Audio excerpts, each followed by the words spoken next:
20세기에 들어서면서 우리의 뇌에 대한 연구가 활발히 일어났습니다. 각 뇌의 부위가 어떤 역할을 하는지에 대해 많은 과학자들의 노력으로 일부라도 알게 되었는데요. 우리는 우리 뇌의 10%만 사용한다라는 말을 들어보신 적 있으실 텐데요. 루시라는 영화에서도 뇌를 전부 활용하게 되면 마치 초능력을 발휘할 수 있는 것처럼 묘사됩니다. 그런데 이 책에서는 실제 우리는 뇌를 아주 분별 있게 사용하지 않을지는 몰라도 이런 저런 식으로 뇌의 모든 영역을 골고루 쓴다고 말합니다. 흥미로운 점은 10대 청소년의 뇌 회로가 약 80%만 완성된 상태라는 점입니다. 신경학 교수인 프랜시스 젠슨이 하버드 매거진이라는 학술지에 10대의 뇌는 그저 덜 성숙한 어른의 뇌가 아니다 라고 기재했는데요. 10대 때는 쾌락과 관련이 있는 암내 영역인 측좌핵이라는 것이 최대 크기로 자랍니다. 그리고 같은 시기에 몸에 쾌감을 전달하는 신경 전달 물질인 도파민을 인생 그 어느 시기보다도 더 많이 생산합니다. 그래서 우리가 10대에 더 격렬하게 감정을 느끼는 이유가 되는 것입니다. 시청하고 계신 청소년을 둔 부모님들은 왜 우리 아이가 도대체 사춘기 때 그렇게 감정의 너울이 심하고 격정적인지 조금은 이해하실 수 있을 것입니다. 그런데 의학의 발달로 뇌에 대한 이해도가 높아지면서 정말 어처구니 없는 치료법도 나타났습니다.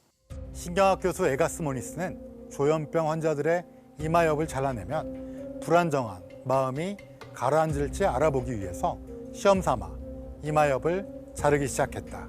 그리하여 이마엽 절개술이 탄생했다. 모니스는 과학적이지 않는 방법이 어떤 것인지를 말해주는 거의 완벽한 사례를 제공했다.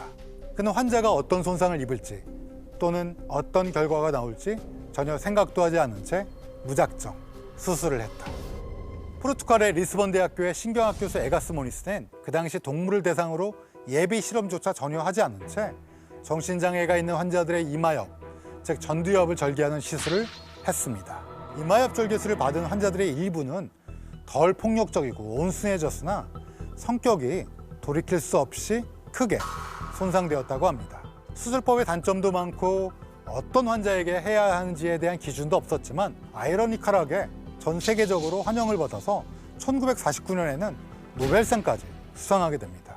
노벨상을 받은 치료법이라 전 세계적으로 찬사를 받았고 미국에서 월터 잭슨 프리먼이라는 의사가 그의 열렬한 추종자가 되어 무차별적으로 이마엽을 절개하기 시작했습니다. 한 번은 순회하면서 12일 동안 225명의 이마엽을 잘라낸 적도 있었는데요. 심지어 4살밖에 되지 않은 어린 아이에게 이 수술을 했다고 합니다. 공포증 환자, 주정뱅이, 정신적으로 사회적으로 일탈행동을 보인 거의 모든 사람들이 수술의 대상이었습니다.